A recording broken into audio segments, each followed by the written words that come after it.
الله وبركاته نحمده ونصلي على رسوله الكريم أما بعد கண்ணியமிக்க பெரியவர்களே சகோதரர்களே நண்பர்களே நபி ஸல்லல்லாஹு அலைஹி வஸல்லம் அவர்களின் நற்பண்பை பற்றி பேச வந்துள்ளேன். ஹஸ்ரத் அப்துல்லா இப்னு அமர் ரலியல்லாஹு அன்ஹு அவர்கள் நபி ஸல்லல்லாஹு அலைஹி வஸல்லம் அவர்கள் இருந்தபோது ரசூலுல்லாஹி ஸல்லல்லாஹு அலைஹி வஸல்லம் அவர்கள் கூறினார்கள், இங்கே ஒரு சொர்க்கவாசி ஒருத்தர் வருவார் என்று. அவர்கள் கூறியதை போல வசூ செஞ்சு தாடியில் தண்ணி சொட்டிக்கிட்டு இடது கையில் செருப்பை பிடித்து அன்சாரி சஹாபி வந்தார். இரண்டாவது நாள் மீண்டும் அவர்கள் கூறினார்கள், இந்த சொர்க்கவாசி வருவார். இரண்டாவது நாளும் அன்சாரி சஹாபி வசூ செஞ்சு தாடியில் தண்ணி சொல்லிட்டு இடது கையில் செருப்பு பிடிச்சிட்டு வந்தார். மூன்றாவது நாளும் கூறினார்கள். மூன்றாவது நாள் ரசூலுல்லாஹி ஸல்லல்லாஹு அலைஹி வஸல்லம் அவர்கள் கூறினார்கள். அவர் கூறியதை போல மூன்றாவது நாள் அன்சாரி சஹாபி வசூ செய்துவிட்டு இடது கையில் செருப்பை பிடித்துட்டு வந்தாங்க.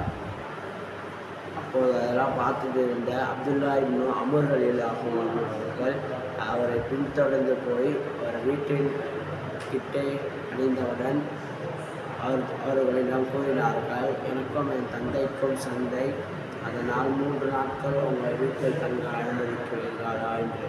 அப்போது அன்சாரி சஹாபியும் சரி என்று சொல்லிட்டு அவருக்கு படுக்க இடம் கொடுத்துட்டு அன்சாரி சஹாபியும் படுக்கிறார். அப்துல்லா இப்னு அமர் ரலியல்லாஹு அன்ஹு 3 நாள் கழித்து 4வது நாள் யோசிக்கிறாரு. 3 நாள் நம்ம பார்த்தா 5 வேளை தொழுதுக்கிட்டு அல்லாஹ் வாழ்ந்துட்டு தான் இருந்தார். இவர் எப்படி இந்த அந்தஸ்து அடைஞ்சாரு? 4வது நாள் அன்சாரி சஹாபிகிட்ட கேட்குறாரு, நான் 3 நாள் அவங்கள பார்த்தேன், நீங்கள் 5 வக்து தொழுதுட்டு தான் இருந்தீங்க, நல்லா வாழ்ந்தீங்க, எப்படி இந்த அந்தஸ்து அடைஞ்சிங்க என்று சொல்லிட்டு அப்துல்லா இப்னு அமர் ரலியல்லாஹு அன்ஹு அவர்கள் கிளம்பிட்டார். கிளம்பி போன உடனே அன்சாரி சஹாபி அவரை மீண்டும் கூப்பிட்டு, நான் 5 வக்து தொழுது அதுதான் என்னோட வழக்கம், நான் அதை தாண்டி 2 விஷயம் செய்கிறேன், அந்த 2 விஷயத்தினால இருக்கலாம் என்று. என்ன அந்த 2 விஷயம்?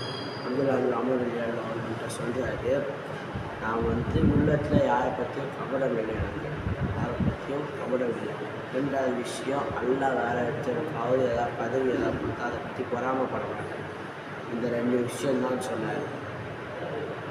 இந்த 2 விஷயம் சொன்ன உடனே அன்சாரி சஹாபியும் இதனால தான் அவங்களுக்கு இந்த அந்தஸ்து கிடச்சிருக்கு அப்படின்னு. ரசூலுல்லாஹி ஸல்லல்லாஹு அலைஹி வஸல்லம் கூறியதை போல நாம் உள்ளத்தில் யாரை பற்றியும் கபடம் இல்லாமல் பொறாமை இல்லாமல் இருந்தால் அல்லாஹ்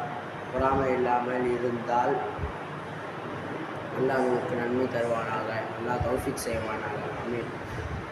ஆகிர தஅவானா அல்ஹம்துலில்லாஹி ரப்பில் ஆலமீன். அஸ்ஸலாமு அலைக்கும் வரஹ்மத்துல்லாஹி வபரகாத்துஹு.